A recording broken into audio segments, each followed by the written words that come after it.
আসসালামু আলাইকুম। যারা সিম্পল প্যান্ট কাটিং সালোয়ার বানাতে চাচ্ছেন, আজকের ভিডিও শুধুমাত্র তাদের জন্য। তো ভিডিওটি আপনারা না টেনে পুনরায় দেখবেন, তাহলে আপনারা পেয়ে যাবেন। তো প্রথমে আমি কাপড়টি যে লম্বা একটা ভাঁজ দিয়েছি, তার উপর দিয়ে আমি আরেকটা ভাঁজ দিয়েছি। মোট এখানে কিন্তু 4টা পার্ট হয়েছে। আর যেহেতু আমি 2টা পা একসাথে কাটিং করবো, এর জন্য আমি 4টা পার্ট বানিয়ে নিয়েছি।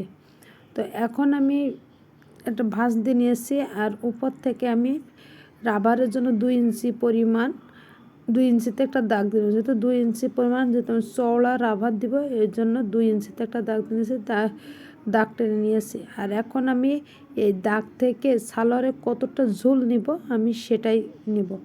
তো আমি এখানে 39 ইঞ্চি ঝুল নিয়েছি, আর নিচে আরও 1 থেকে 1.5 ইঞ্চি পরিমাণ কাপড় রাখবো, আর সেটা আমার সেলাইয়ের ভিতরে যাবে। তো এখানে 39 ইঞ্চিতে দাগ দিয়েছি, আর নিচে আরও হাফ ইঞ্চিতে দাগ দিয়েছি। এখান থেকে কাপড়টা একটু জরের মতো আছে, আমি সেটা কেটে নিব।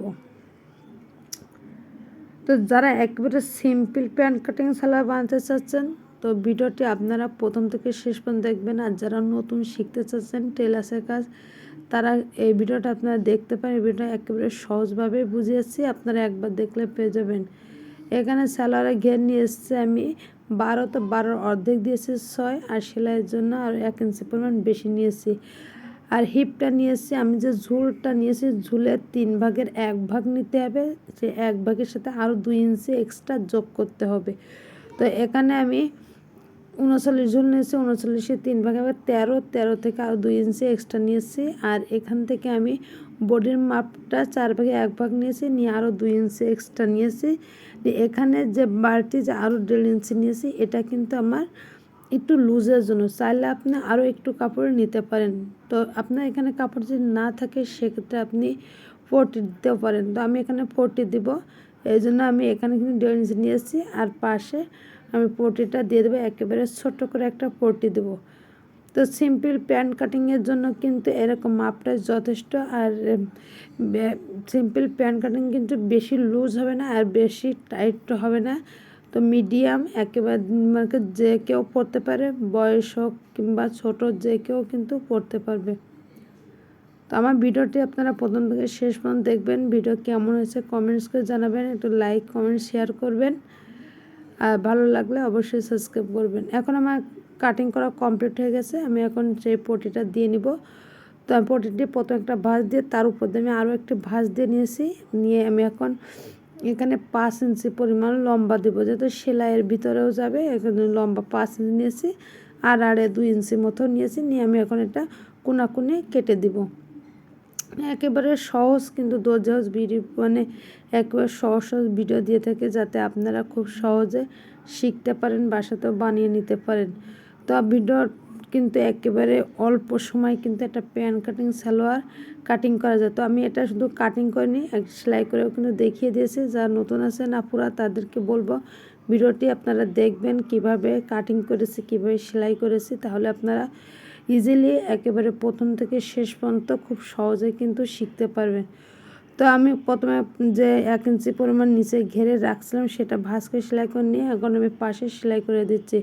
তো এখানে অবশ্যই 2টা করে সেলাই দিবেন। 2টা করে সেলাই দিলে, যেহেতু সালোয়ার বসলে কিন্তু অনেক সময় সুতাটা কিন্তু কেটে যায়, এই জন্য আপনারা সেলাই শেষে একটু টান দিবেন কাপড়টা দিয়ে, তার উপর দিয়ে আরও একটি সেলাইটা দিয়ে নেবেন। তো এইভাবে কিন্তু আমি 2টা করে সেলাই দিয়ে নিচ্ছি। আর আমি সাধারণত সব সেলাই 2টা করে দিই। আর এখানে দেখতেন সেই পটিটা ভাঁজ করে সেলাই করে নিয়ে এখন পটির নিচের পাটে রেখে, পটিটা যতটা ঝুল নিয়েছে আমি 5 ইঞ্চি তো ভাঁজ করে রেখেছিলাম। তো 10 ইঞ্চিটাই কিন্তু একটা পায়ের কাপড়ের উপর আমি সেলাই করে নিব।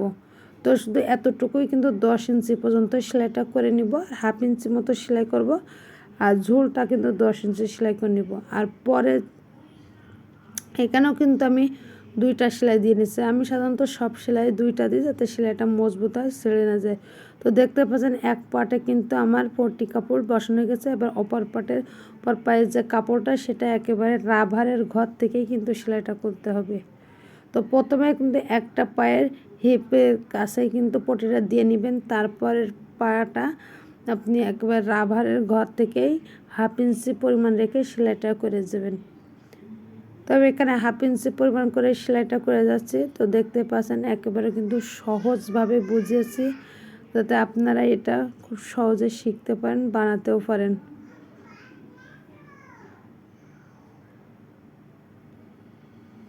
তো এইভাবে কিন্তু একটা সালোয়ার ইজিলি খুব সহজে বানিয়ে নেওয়া যায়। তো এইভাবে যদি আপনারা বাসাতে বা দেখে শিখতে পারেন, সেক্ষেত্রে কিন্তু আর টেলার্সে যাওয়ার কোনো প্রয়োজন হয় না।